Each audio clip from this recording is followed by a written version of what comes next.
Hello everyone, welcome back from lunch, and it's only fitting that after lunch we discuss chai and biscuit. So here goes. Hopefully my first slide will be up. So that's my book, and I would like to thank this industry which is all about connections, because this book is inspired with making connections, in particular connections in small moments. And I've been so enthused with the sessions this morning, which have been about RCS and the data on messaging, which is too transactional, and how can it mean more. And hopefully the next 15 minutes will shed some light on these questions of the morning. So I'm going to be covering, from a broader lens, like Dario mentioned, why do connections built in particular in small moments really matter?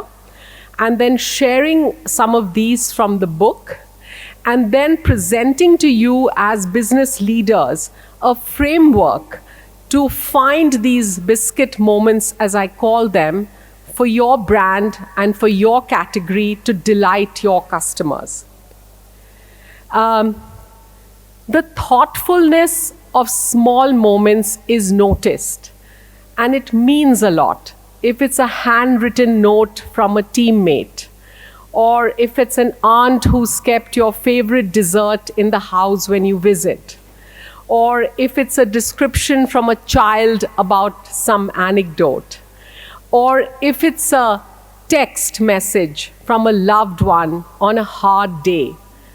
In each of these moments, there is warmth, there is tenderness, and even if words don't capture it, one can feel it. And that's why small moments of connection matter. Sometimes they're the brightest part of our day. As in life, so in brands. There is strategic value in leveraging and building these small moments of connection. You have the channel with RCS, with the incredible scale of SMS and all that the panels have been speaking about. And how can we tap into these with strategic intent to build that connection so there isn't that fatigue that the data is showing up? In several fields, there is a consensus on the importance of small moments. In psychology, a lot of the learning is summed up in this one phrase, which I love. Small hinges move big doors. And that's true in a larger sense as well. In the field of psychology, it is explained that every day we make emotional bids. An emotional bid is like an attempt at a connection. So somebody wants to tell you about how their day went, or they want to come and shake your hand, or they want to give you a hug, etc. in the family.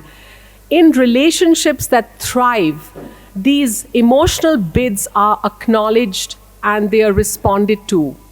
In relationships that are under stress, there's actually no emotional bid, or if there is one, it is ignored or dealt with negatively.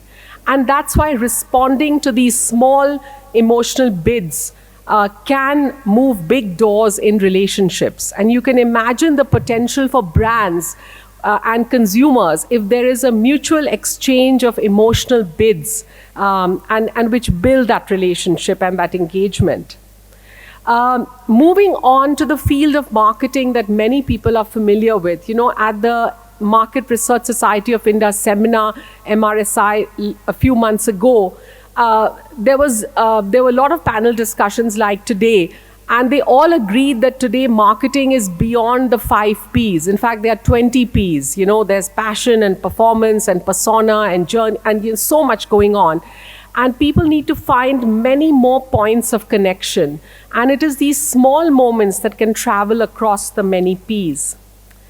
If you look at behavior change, now as technology advances, as consumers' lives evolve, a lot of marketing conversations are about behavior change. And what do the behavior change theorists say?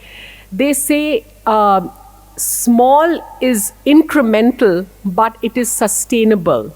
And at a TEDx talk, BJ Fogg, one of the theorists, said that forget about the grand gesture, focus on small steps, because small steps are sustainable. Are sustainable. If we look at the social sciences say that play is what enables experimentation. And there are a lot of innovators in the room, you will know what I'm talking about.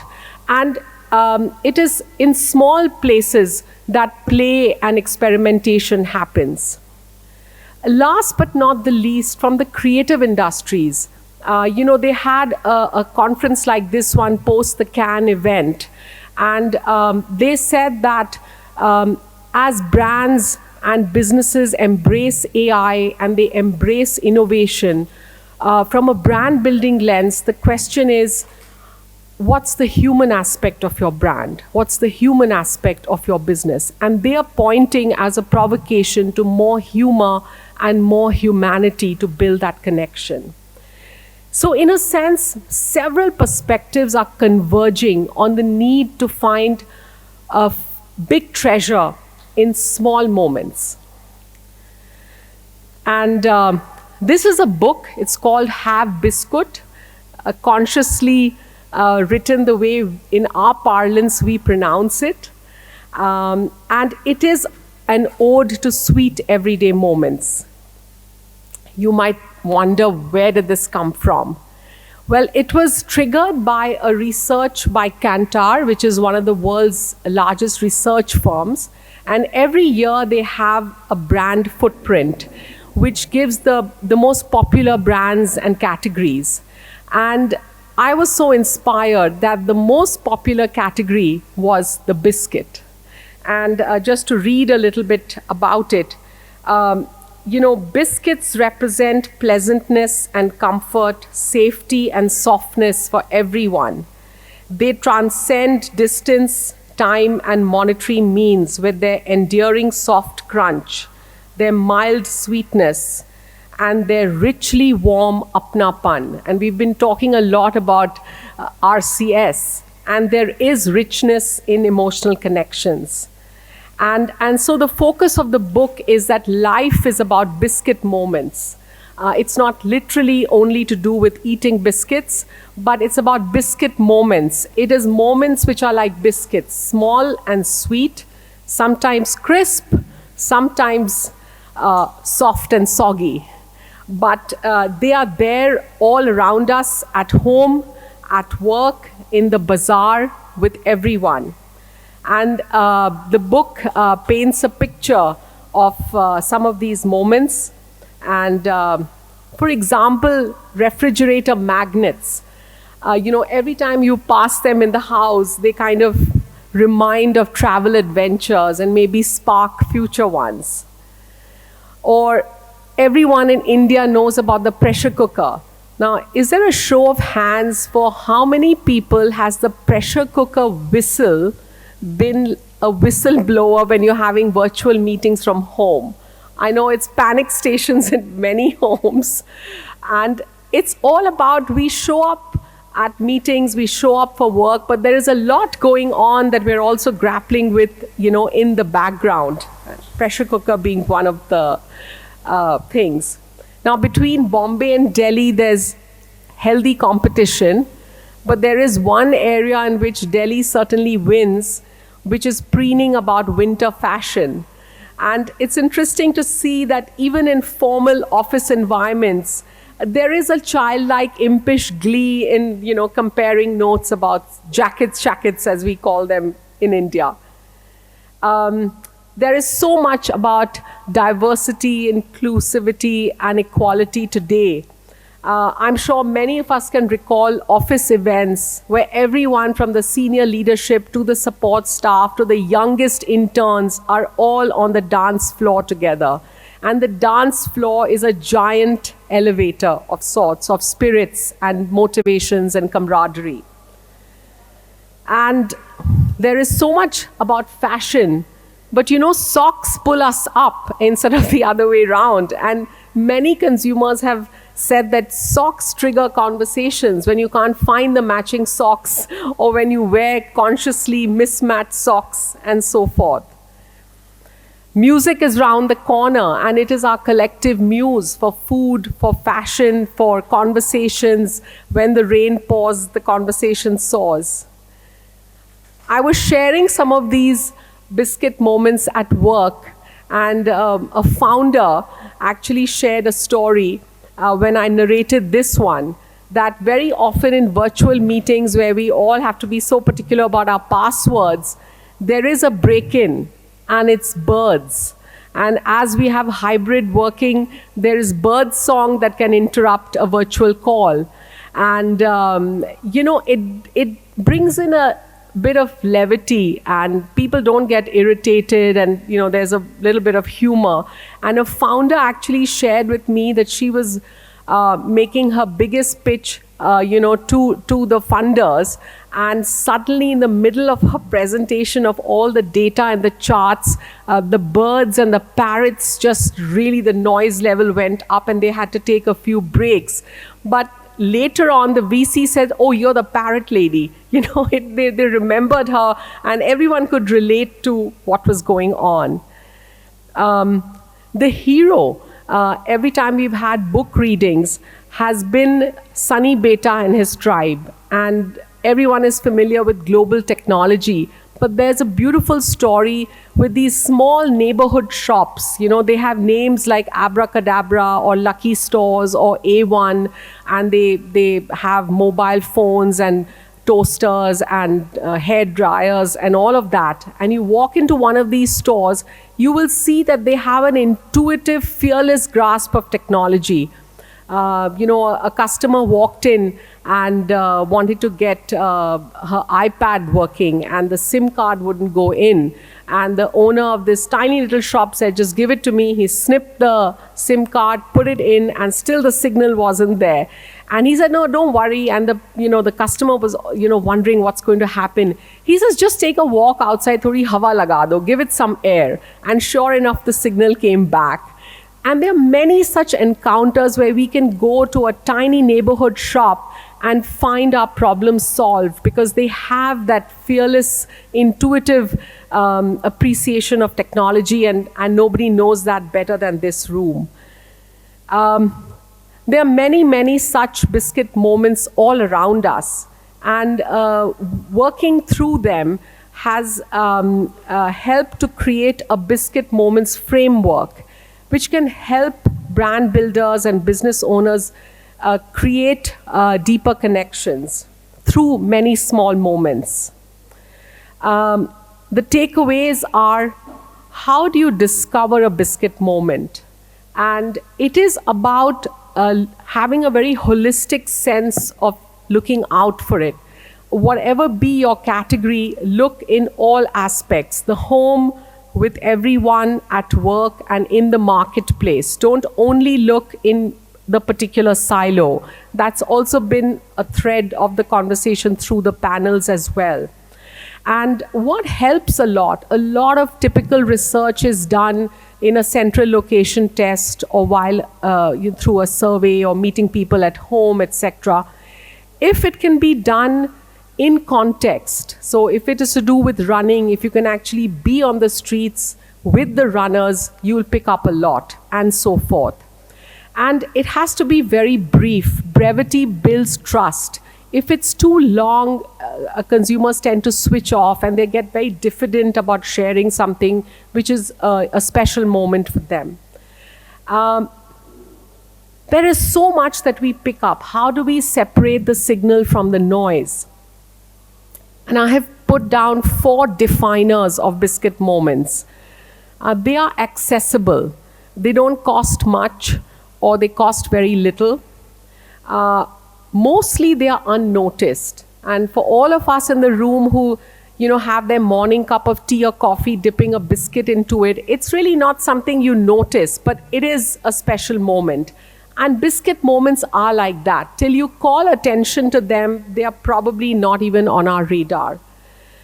They are imperfect. There is something authentic and human about them. And it is what connects everyone. You says, oh, this has happened to me, and that's what keeps it very grounded. And they're every day. Like all the habit change experts are pointing out, it's not an occasional grand gesture. It's something that's happening every day. This is rich ground to look at messaging for RCS and messaging in general. Just move to the next slide. And the last one was that you can use them. You can use them in communication to build innovative features, to activate, to engage, and so many channels to have this ongoing non-transactional bond getting created.